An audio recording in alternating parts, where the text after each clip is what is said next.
Hello guys, आप सभी का कुमार विष्णु क्लासेस चैनल पर हार्दिक स्वागत एवं अभिनंदन। तो मित्रों, हम लोग जो है अभी तक जो है वैदिक सभ्यता के बारे में जो जानकारी हम लोगों ने कल के वीडियो में बात किया था। तो वैदिक सभ्यता की हम लोग यह बात किए थे कि उसकी स्थापना किन्होंने की, तो आर्यों ने की।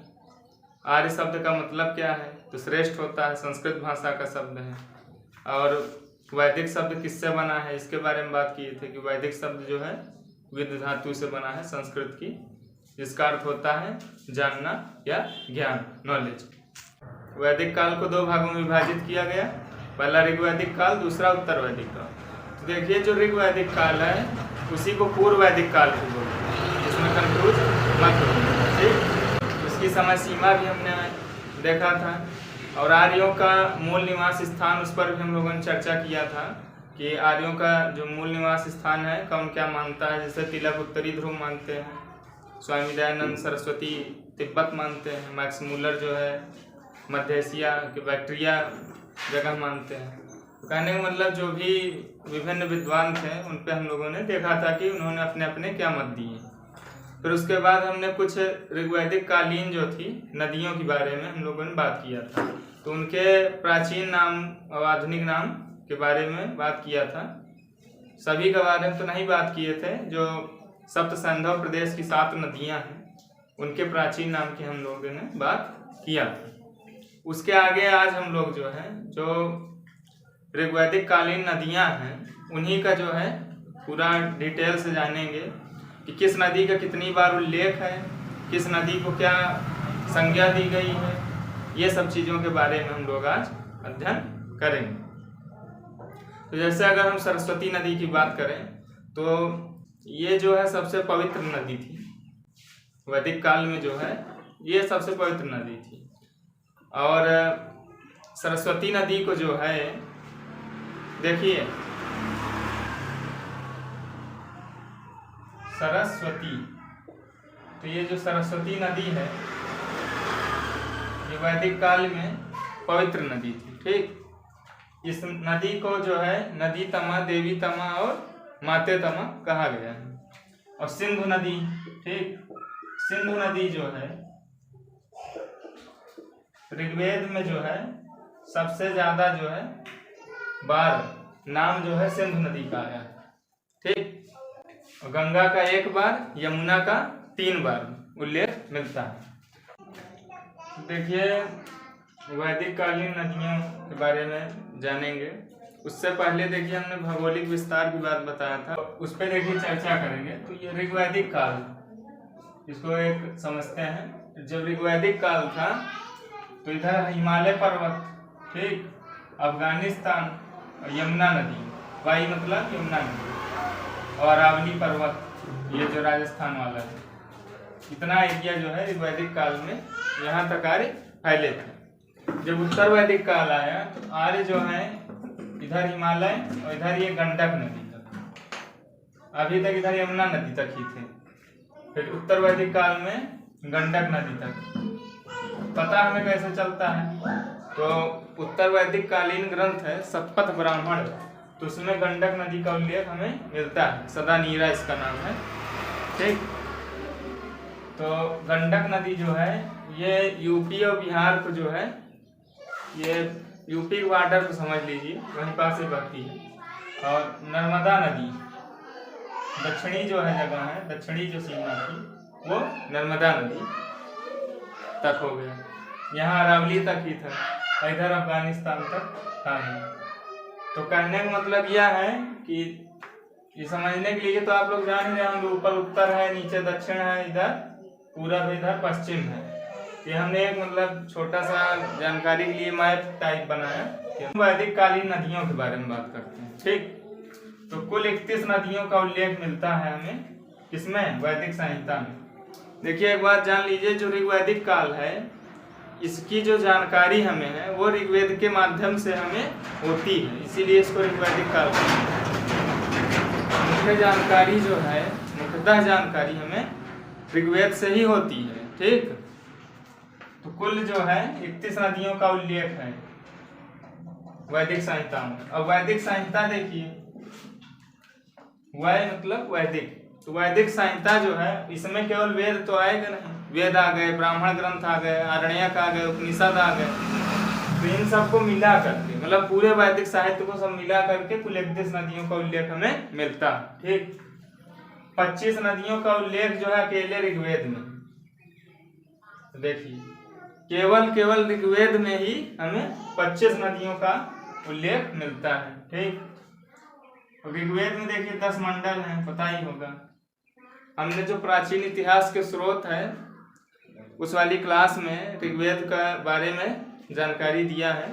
तो उसमें हमने बताया था कि ऋग्वेद में जो है 10 मंडल, 1028 सूक्त और 10,462 ऋचाएं हैं। तो 10 मंडल है, तो 10वां मंडल जो है ऋग्वेद का उसमें नदी सूक्त है। ठीक, एक सूक्त है उसका नाम नदी सूक्त है। तो उस नदी सूक्त में 19 नदी हैं, 19 नदियों का उल्लेख मिलता है। और सबसे ज्यादा बार ऋग्वेद में सबसे ज्यादा बार सिंधु नदी का उल्लेख मिलता है हमें, सबसे अधिक। तो इससे यह हमें पता चलता है कि आर्यों की सबसे महत्वपूर्ण नदी सिंधु नदी थी। ठीक, और सबसे पवित्र नदी सरस्वती नदी थी। दोनों में अंतर है। देखिए इंपॉर्टेंट नदी तो सिंधु नदी है, लेकिन जो पवित्र है वो सरस्वती नदी। तो सिंधु नदी का सबसे अधिक बार उल्लेख आया है। और सिंधु नदी को हिरण्मयी या सुवर्णमयी की संज्ञा दी गई है, कहा जाता है। क्यों कहा गया हिरण्मयी या सुवर्णमयी? क्योंकि सिंधु नदी की आर्थिक जो वहां पे आर्थिक कारण जो था, क्योंकि सिंधु नदी का जो साथ जो मिट्टी बहा लाती थी, मतलब जो वहां का जो क्षेत्र था वो बहुत ही उपजाऊ था। तो बहुत उपजाऊ होने के कारण सिंधु नदी को, बहुत उपजाऊ क्षेत्र होने के कारण सिंधु नदी को हिरण्मयी कहा गया। हिरण्मयी मतलब सुवर्णमयी, सोना देने वाली, इसका अर्थ होता है सोना देने वाली नदी। तो सोना तो देगी नहीं नदी। कहने का अर्थ यह है कि उसका मतलब उपजाऊ मैदान होने के कारण उसको सुवर्णमयी की संज्ञा दी गई कि सोना देने वाली नदी सिंधु नदी है। ठीक,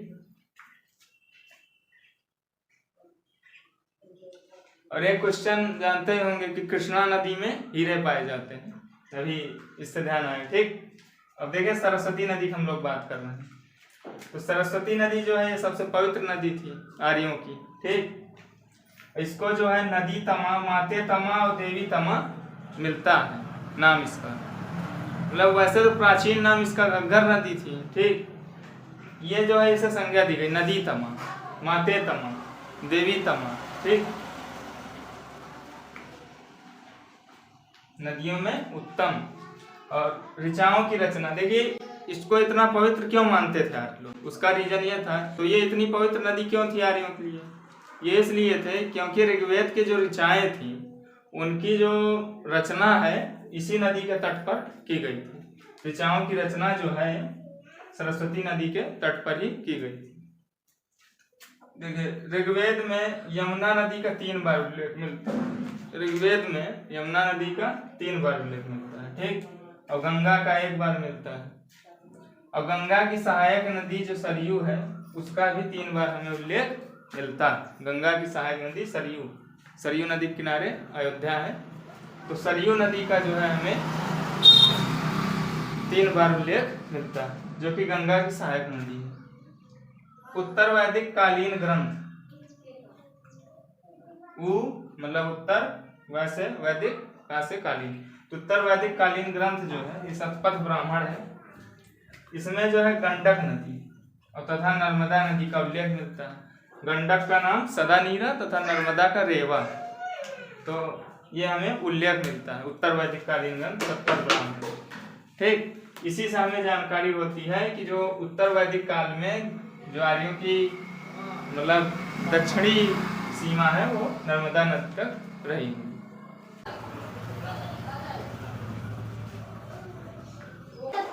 हम लोगों ने जो है वैदिक कालीन नदियां जो थी उनके बारे में चर्चा कर ली है। अब हम लोग वैदिक साहित्य के बारे में जानेंगे। वैदिक साहित्य होते क्या है? ठीक, तो वैदिक साहित्य जो है उसमें वेद आते हैं। ठीक, वेद, ब्राह्मण ग्रंथ, उपनिषद, आरण्यक।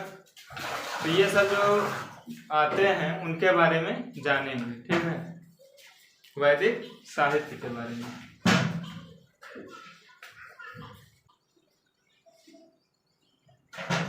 वैदिक साहित्य के बारे में जानेंगे। तो देखिए, वैदिक साहित्य में जो हमारा सबसे पहला ग्रंथ है वो है, वैदिक साहित्य के अंतर्गत जो है सबसे पहला चीज जो आता है वो है वेद। ठीक, वेद जो है तो जानते ही हैं कि कितने हैं संख्या की, 4। पहला ऋग्वेद, दूसरा यजुर्वेद, तीसरा सामवेद, चौथा अथर्ववेद। देखिए 4 वेद हैं।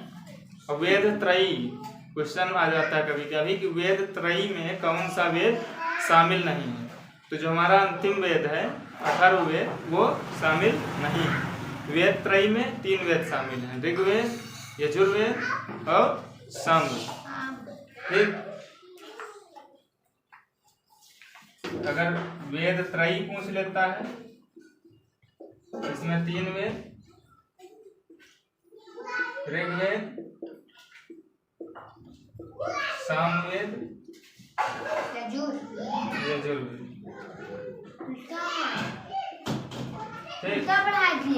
ऋग साम यजुर्वेद या ऋग्वेद यजुर्वेद सामवेद एक ही बात है। कहीं कहीं ऋग्वेद सामवेद यजुर्वेद तब देता है, कहीं कहीं ऋग्वेद यजुर्वेद सामवेद। कहने मतलब ये तीनों जो है हमारे वेद त्रयी के अंतर्गत आते हैं। और जो हमारा अथर्ववेद है, अथर्ववेद जो है इसको जो है वेद त्रयी में नहीं गिना जाता। पहला, दूसरा, तीसरा, इसको क्यों नहीं गिना जाता अथर्ववेद को? क्योंकि ये जो तीनों वेद हैं ये पारलौकिक बातें करते हैं। पारलौकिक चीजों का मतलब वर्णन है, देवताओं की स्तुतियां की गई हैं, पारलौकिक बातों का वर्णन इनका है। इनमें लौकिक बातें जो सांसारिक बातें हैं उनका वर्णन नहीं है। लेकिन अथर्ववेद में क्या है, इसमें सांसारिक बातों का वर्णन है, जैसे जादू टोना, औषधियाँ, वनस्पतियों, इन सभी के बारे में इसमें बताया गया है। तो ये जो है हमारा इसमें लौकिक बातें की गई, इस वजह से इसको नहीं रखा गया। तो वेद त्रयी के अंतर्गत ऋग्वेद, सामवेद, यजुर्वेद ये तीनों आते हैं। ठीक, तो 4 वेद हैं, इन चारों वेदों के बारे में जानेंगे। तो देखिए जो ऋग्वैदिक कालीन जो ऋग्वैदिक काल है उसकी जो हमें जानकारी है वो ऋग्वेद से ज्यादा होती है। सबसे ज्यादा हमें ऋग्वेद से ही जानकारी होती है। तो और देखिए सभी वेदों के उपवेद भी हैं, ये भी जानते हैं भाई 4 वेद हैं तो इनके 4 उपवेद भी हैं। तो 4 उपवेद उनके बारे में भी जानेंगे। वेद के बाद जो हम जानेंगे, वेद के बाद देखिए ब्राह्मण ग्रंथों की पहले बात करेंगे। ब्राह्मण ग्रंथ क्यों लिखे गए? तो ब्राह्मण ग्रंथों की रचना किस लिए हुई? वेदों को समझने के लिए। अब वेद देखिए पद्य में है, ठीक, पद्य में है, संस्कृत भाषा में है, ब्राह्मी लिपि में है। तो वेद जो है कठिन था तो उसको सरल बनाने के लिए ब्राह्मण ग्रंथों की रचना की गई। वेदों को समझने के लिए जब ब्राह्मण ग्रंथों की रचना की गई तो उससे जो है हम पढ़े समझे। ठीक, आरण्यक लिखे गए। आरण्यक क्या है? जंगल में लिखा जाता था। अरण्य मीन्स जंगल में, जंगल में जो लिखे गए वो आरण्यक है। उपनिषद जो है वो उपनिषद 2 शब्द से मिलकर बना है। उप माने समीप, निषद माने बैठना। तो गुरु के समीप बैठ करके उपनिषद को जाना गया, लिखा गया। तो कहने का मतलब यह है कि जो हमारे वैदिक साहित्य हैं उनके बारे में हम अध्ययन करेंगे। ठीक, विस्तार पूर्वक जो भी हमें जानकारी मिलती है। देखिए वैदिक साहित्य, ठीक, वैदिक साहित्य के अंतर्गत जो है 4 वेद, इससे संबंधित ब्राह्मण ग्रंथ, आरण्यक एवं उपनिषद ग्रंथ ये सब आते हैं। ठीक है, तो सबसे पहले अब हम वेद की बात करेंगे। तो वेद देखिए अपौरुषेय माने जाते हैं। अपौरुषेय का मतलब यह होता है कि जिनकी रचना किसी पुरुष ने नहीं की। तो देखिए वेद आए कैसे? तो ये कहा जाता है कि जो ऋषि मुनि थे ईश्वर से प्राप्त किए वेदों को जो है, और जब उन्हें प्राप्त हुआ ज्ञान, जैसे तपस्या जो वो किए लीन होकर के, तो उन्हें जो ज्ञान प्राप्त हुआ उसे उन्होंने, तो उस समय लेखन का ज्ञान था नहीं, तो उन्होंने किया क्या, उन चीज़ों को सुन करके, श्रुति इसीलिए कहा जाता है, ठीक है, वेदों को श्रुति भी कहा जाता है, इसलिए कि ऋषि मुनियों ने सुना, मतलब उस ज्ञान को ईश्वर से उन्होंने सुना, लिया, फिर उसके बाद जो है अपने जो शिष्य थे उनमें बांटा। तो जैसे मान लीजिए कि कोई एक ऋषि है, मान लीजिए, तो उन्होंने अपने शिष्य को, यहाँ इनके शिष्य लोग थे बैठे, तो अपने शिष्यों की इन्होंने ज्ञान दिया, ये याद किए, फिर इनसे ये याद किए, फिर इनके शिष्य हुए, ये इनको दिए, ऐसे ऐसे करके काफी दिनों तक चला। तो कहने का मतलब इसीलिए इन्हें श्रुति भी कहा जाता है, मतलब सुन करके ठीक जाना। तो वेदों को अपौरुषेय माना जाता है, मतलब इनकी रचना किसी पुरुष ने नहीं की। हाँ, वेदों की जो कुछ रचना जो है, मतलब कुछ जैसे सूक्त वगैरह है, उनकी रचना ही माना जाता है कि ऋषियों ने की, और कुछ जो विदुषी महिलाएं थी, अपाला घोषा, इन्होंने मतलब लिखा कुछ ऋचाओं की रचना। वेद जो है अपौरुषेय माना जाता है, ठीक। तो वेद शब्द और जानते हैं, तो वेद शब्द जो वेद धातु से बना है, जिसका अर्थ होता है जानना या ज्ञान, संस्कृत की वेद धातु से बना हुआ है। संख्या जो है देखिए, वेदों की संख्या 4 है। प्राचीनतम वेद की बात किया जाए, सबसे प्राचीन तो ऋग्वेद है, सबसे नया वेद मतलब अर्वाचीन वेद तो अथर्ववेद है। संकलन करता, तो पहले तो ये सुन के एक दूसरे के माध्यम से आया, मतलब कि गुरु शिष्य परंपरा से आया, ठीक। गुरुकुल में गुरु शिष्य परंपरा के माध्यम से वेद आया। फिर उसके बाद जो है महर्षि वेद व्यास, इनका पूरा नाम कृष्ण द्वैपायन वेद व्यास है।